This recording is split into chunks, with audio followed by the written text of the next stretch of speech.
국가나 조직은 외부에 의해서 망하기도 하지만 내부 즉 사람에 의해서 망하는 경우가 많다.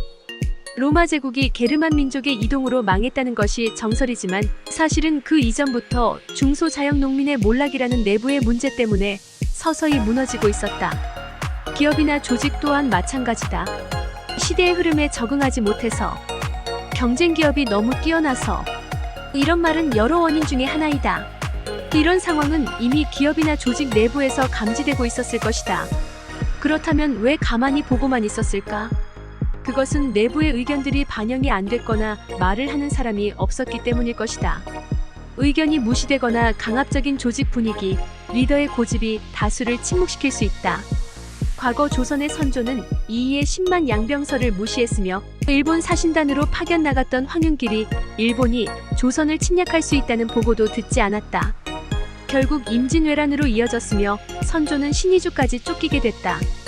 연산군은 수많은 사람들을 죽이고 자신에게 바른 말을 한 김처선이도 죽임으로써 그 주변에는 더 이상 그를 위해 일하는 사람이 아무도 없게 되었다. 결국 중종 반정이 일어나 왕위를 잃게 되었다. 기업에서도 이와 다르지 않은 일들이 있었다. 코닥은 디지털 카메라를 제일 먼저 자체적으로 개발하고도 필름 시장에 집착한 나머지 변화를 거부함으로써 스스로 위기를 자초하였다. 워크맨으로 상징되는 소니는 MP3 시장 대응에 늦어지는 바람에 퇴출되었으며 비디오 시장에서도 호환이 안 되는 자사의 VCR 시스템을 고집해서 그보다 1년 늦게 출시된 VHS 시스템에 밀리는 상황이 발생하였다. 물론 이 당시 내부에서도 수많은 갑론을박이 이루어졌다. 하지만 결국 변화와 개선의 의견이 묻히면서 안 좋은 결과를 나타내게 됐다. 좋은 말도 3번 하면 듣기 싫다라는 속담이 있다. 하물며 내부에서 결정한 내용을 계속해서 반대하는 것도 쉬운 일은 아니다. 이렇듯 조직이나 기업이 어려움을 겪게 되고 그것을 헤쳐나가기 위해 조직원들이 리더를 설득하고 조직을 변화시키려 노력하지만 뜻대로 되지 않을 때는 더 이상 가망이 없다고 생각하고 조직원들은 입을 닫게 된다. 흔히들 잘 되는 조직이나 기업의 분위기는 개방적이고 열린 사고들을 갖고 다양성을 인정한다. 하지만 위기에 처한 조직이나 망하는 조직은 경직되어 있고 의견 제시가 부족하다. 이미 망해가는 조직에 누가 바른 말을 하며 그것을 일으켜 세우려 하겠는가? 결국 조직을 떠날 생각만 하고 그렇게 서서히 한두 명씩 빠져나가 좋은 인재는 사라지고 리더 주변의 아첨과 자신의 이익을 위해 남는 사람들만 존재하게 되면 그 조직은 망하게 되는 것이다. 조직이 망하지 않기 위해서는 어떻게 해야 할까? 답은 간단하다. 자유로운 의사 표현과 경청과 상대에 대한 이해와 공감, 배려와 소통이 있어야 한다. 세종대왕은 끊임없이 신하들, 학자들과 토의하였으며 자신을 반대하는 세력과도 그들의 의견을 경청하고 몇 날 며칠 토론하며 때로는 그들을 설득시키고 이해시키기도 하였고 그들의 말에 따라 처리하기도 했다. 오죽하면 세종이 허조와 일을 할 때 자신의 말을 사사건건 반대하여 허조는 고집불통이다 라고 말할 정도였다고 하였으며 황희하고는 공법 시행 과정에서 황희가 계속 반대를 하자 황희의 의논대로 하라 고하면서 그에게 공법 개혁의 책임을 맡기기도 했다. 세종은 그들을 배척하지 않고 그들이 계속 중책을 맡아 일을 하도록 하였다.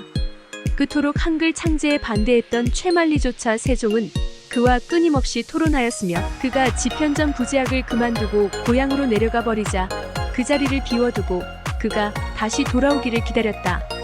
세종의 이러한 노력이 있었기에 신하들도 스스럼없이 자유롭게 세종에게 자신의 의견을 제시하였으며 그들의 말을 때로는 수용하고 때로는 논쟁하며 일을 하였던 것이다. 그러한 노력들이 세종을 가장 위대한 왕으로 만들었던 것이며 그의 신하들 또한 훌륭한 인물로 전해질 수 있었던 것이다. 세종은 이외에도 신분의 귀천을 떠나 능력이 출중하면 그를 중용하였다. 대표적인 것이 노비 출신의 장영실이었으며 그로 인해 우리나라 과학을 한 단계 끌어올리는 성과를 내었다. 개방된 조직은 자유로운 의사소통이 핵심이며 폐쇄형단답형 질문이 아닌 개방형 질문과 의문형 질문을 통해 서로를 이해하고 공감하려는 노력이 필요하다. 예를 들어 사과 맛있지? 사과 맛 어때? 사과가 맛있다고 생각하는 이유는 뭘까? 첫 번째 질문은 폐쇄형단답형 질문으로 예, 아니오로 밖에는 답할 수 없다.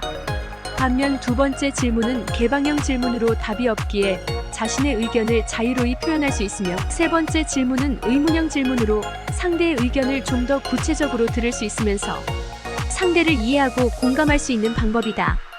회의나 토의를 할 때 개방형 질문과 의문형 질문이 오고 가는 조직은 창조적이고 역동적으로 일을 할 수 있다. 반면 일방적 대화와 폐쇄형 질문이 오고 가는 조직은 한 사람의 눈만 바라보며 일을 하기에 적극적으로 일을 추진하기보다는 눈치만 바라보며 일을 할 수밖에 없다.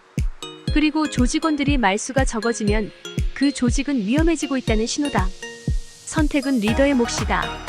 직원들이 자유로운 분위기에서 일하고 의사 표현을 적극적으로 하고 그것을 수렴하며 공감하고 반영하는 조직은 성공할 수 있어도, 그렇지 않은 조직은 서서히 망하게 된다는 것을 잊지 말아야 한다.